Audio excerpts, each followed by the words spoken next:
If there's one thing that life taught me, it's that everything can be speedruns. Video games, made to be broken. Parkouring, literally the speedrun version of walking. And speedrunning is just reading any percentage. And even your own life has many speedrunning categories that can and have been ran. But I'm not talking about that. What I have in mind is something bigger, more ambitious and more grandiose than you've ever seen.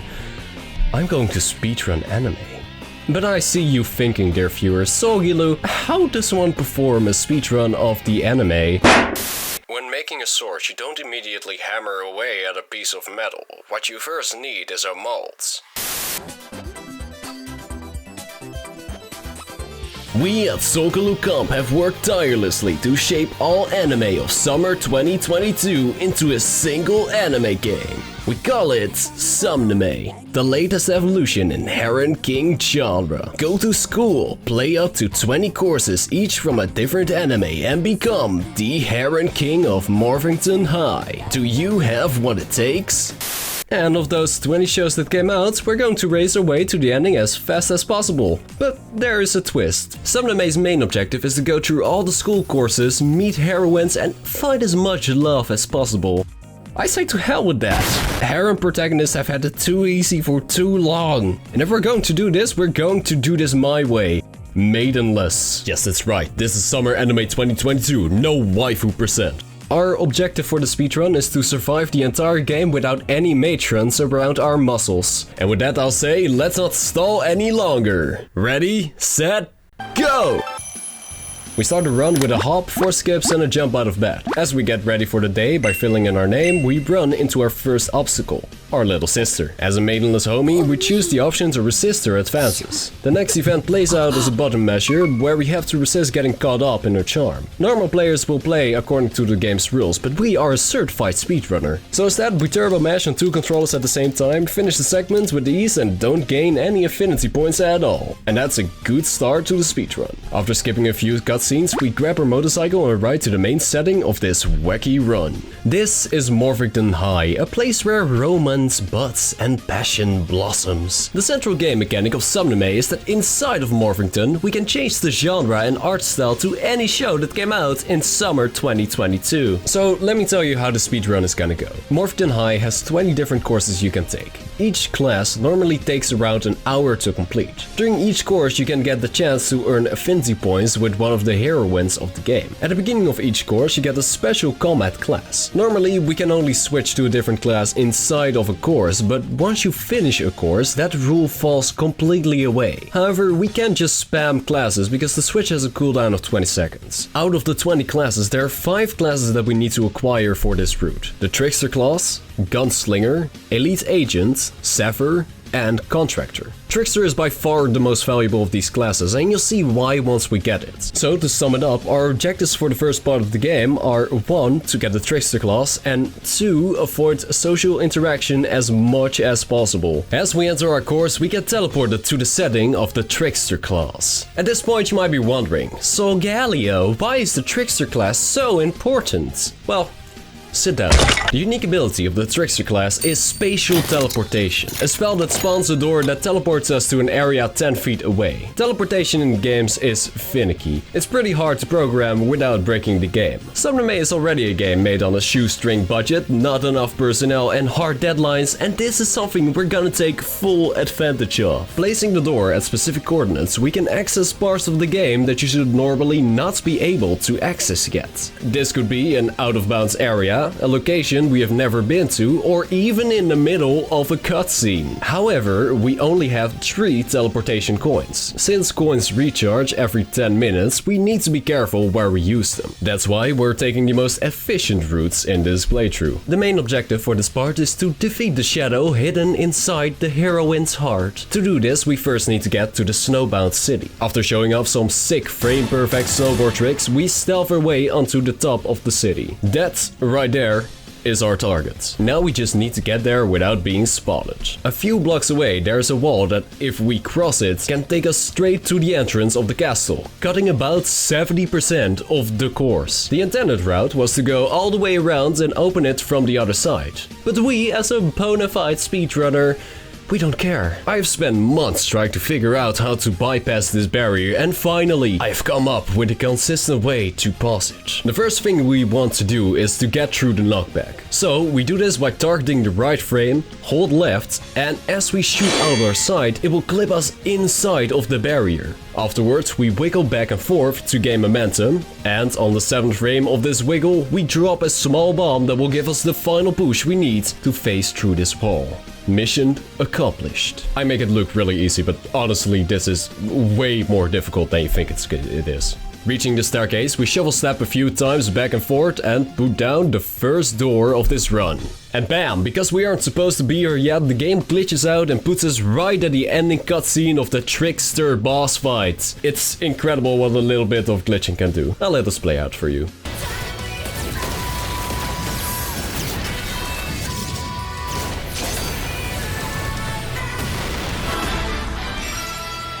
And as we defeat the shadow, we have acquired our first class of this run. Now let me just skip some cutscenes right here.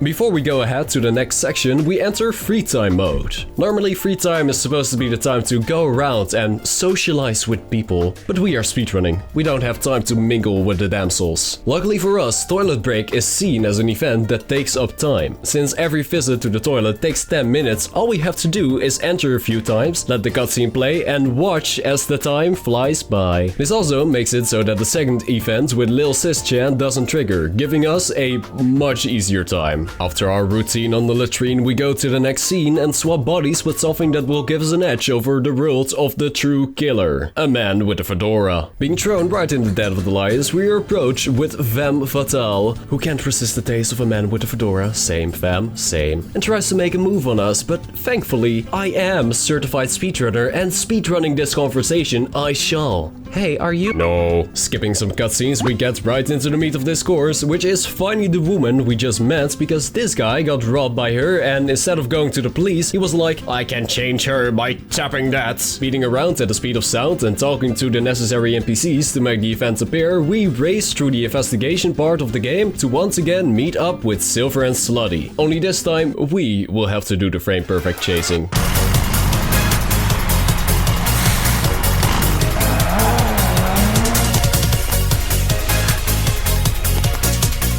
Finally catching up to her, we once again engage in dialogue and once again choose the fastest option. What do you want? Give me your OnlyFans.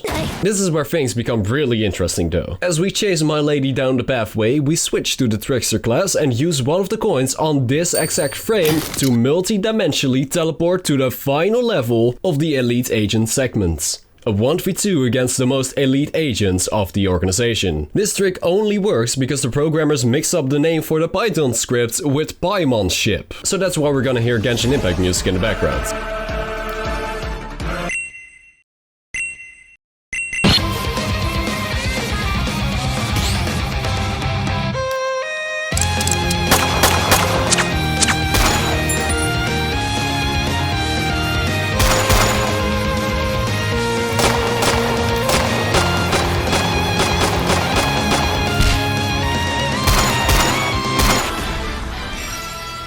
After gaming our way through, we cut some cuts and flee the scene with our new class, the Elite Agents. After our quick toilet break, we head off to our next course, Gunslinger. Most of this course is structured like a typical visual novel story, with long, lengthy cutscenes and little to no action. This is extremely good news for us, as we can use the universally most powerful tool in our speedrunning arsenal. The skip button. Hey Akun, mind now that we team up with me? Accept. Thank you, Akun. You're the first person to accept my The gimmick of this course is to kill 3 different demons and score affinity points with your partner in the process. Since this section is all feel and no skill for a certified mad lad like myself, we skip some more cutscenes, handle all demons before any romantic advances can be made, but do toss the main heroine a single bone because we're going to need her for a later section. And with that, we kill the final demon, reject the girl again. I think, Akun, I like myself. And finish the course in a record time. Now that break time has come, unfortunately we can't drop dookies in a nookie and whiz our way away from entering the social zone anymore. But this actually works out because we need to acquire an item for the next section, and for that we have to tread the dreading halls once more. After stealthing Solid Snake style, we arrive at our destination, the Professor course. However, Professor is not a class we will be needing for the speedrun. Instead, I am more interested in this puzzle over here. By quickly switching around the puzzle pieces, I manipulate the code to create a loop which I can activate at any point. The loop turns off wall collision for a split second, making it possible to phase through walls at high velocity. With this in our pockets, we can finally handle the Zephyr course is just one giant maze of monsters, baddies, cuties and treasures. The objective is simple in this one. Get in, talk to the sage and get out as quickly as possible. No sweat on fire hats for a certified speedrunner such as myself. We skip the social interaction and run to this particular wall. We're gonna use a complex trick to clip out of bounds here. Standing in a perfect 186-degree angle, we shift back and forth until part of the model is clipped in the wall. After that, we press the attack button and start button at the same time. This will activate the code we stored from the Professor course puzzle, allowing us to clip out of bounds and access the area around the waterfall. This shortcut right here saves about 70% of the section. Inside the cave, we meet the Sage of the Sea. Saying our hellos as fast as we can say our goodbyes, we skip through the whole dialogue, pick all the correct questions to our quiz. What is House Egg Principle? Correct. And what is Valamar the Ashen Knight? Okay, so you knew that one, but this one Matter Antimatter Collapse through waveform instability. And go on our way to the exit. We backward shuffle the same way we came because I suddenly remembered backward shuffling is 10% faster than normal movement. I just forgot. And we clear the course. Having one more break of whizzes, we shuffle our way to the final course of this run. This is by far the most difficult part of the speedrun. Partially because it requires some very precise tricks, and otherwise because of the run killer final boss section. Yeah, for some reason the devs decided to be really funny and skyrocketed the difficulty for the final boss to Elden Ring Milani level. That's even her name. Anyway, we enter the course, skip the intro and get yeeted into the open fields. We wake up, open our menu and do some storage manipulation by repeatedly spamming the OK button. This is something we need for the next trick. Heading into the village, we skip a cutscene and find this NPC right here. Now what we do is we combine our coin from the trickster class with the storage manipulation and we're able to place a door inside of the NPC, allowing us to enter the restricted guild house. Normally you can't get into the guild house until you have at least one party member, which you can only buy through slavery. Because we are speedrunners and are so based, we say no to slavery. Once in the guild, we get our job as a contractor and head out. To even get access to the final boss, we must grind all the way to S rank. You normally do this by training the different stats and monsters you have contracts with. Needlessly to say, this takes a long ass time. One of the most important reasons why this speedrun took me so long to make was because I spent days looking for a workaround. And through many experimentations, I discovered something I like to call XP boost shoveling. In simple terms, we use the same trick of storage manipulation as the one from the puzzle. By rapidly moving back and forth while in this spot, we store some code that we can activate later. In this case though, we want to manipulate our levels. But to do this, we first need to head to this open field to catch ourselves a monster. With some exquisite gamer skills, we weaken the monster just enough to give us the highest possible chance. Well, it's still RNG after all. After catching the monster and giving it the appropriate name, we access our menu, release it into the wild, and at the same frame of the release, activate our code. This levels up our slime to level 100. And because the contractor skills are tied to that of its monsters and XP is shared across the classes, this makes it so that all our classes are now also level 100. All we need to do now is head back into the guilds, which isn't a problem anymore since the game remembers you clearing the check and entering the guild, removing the guards in front of the post, allowing us to go in. Now with our stat card upgraded to S rank, we can finally tackle the final boss of this speedrun. And you probably think this is gonna be a cakewalk, right? Because our levels are level 100. But then the devs decided to troll and make this boss level 150 and also give it the ability to multi-force travel with us. So basically it's a fight of get hit, eat shit. Using a trickster coin to glitch to the throne room, we prepare ourselves for what could be the end of this insanely convoluted speedrun.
All I want to say is that all of that was frame perfect. Having bested the best of baddies in a man-on-man multiverse beatdown, we acquire the Contractor class and get the item we need to finish the No Damsel speedrun. Because we skipped so many romantic events, our social status has now plummeted into the single digits, opening up the Forever Alone route. Now all we need to do is to get home safely. First, we teleport out of bounds with our last trickster coin. Because we're outside of the boundaries of school, the game assumes you have finished the entire school section and places you in nighttime at the very end of the route. Normally, walking home without any dames around your arm will result in the vampire event taking place, but because our social score is so abysmally low, we get a free pass and are able to walk straight home where our final hurdle awaits us. A confrontation again with Lil Sis Chan.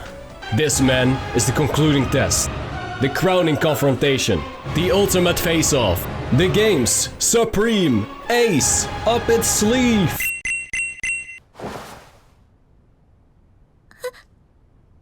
And that is time for the first anime multiverse speedrun ever! There were definitely some mistakes and slip-ups, but all in all, for a first record, this was pretty darn good. And as conclusion, as the one and only king of anime speedruns, sitting high and mighty on my throne, I hereby give out a challenge to the whole world.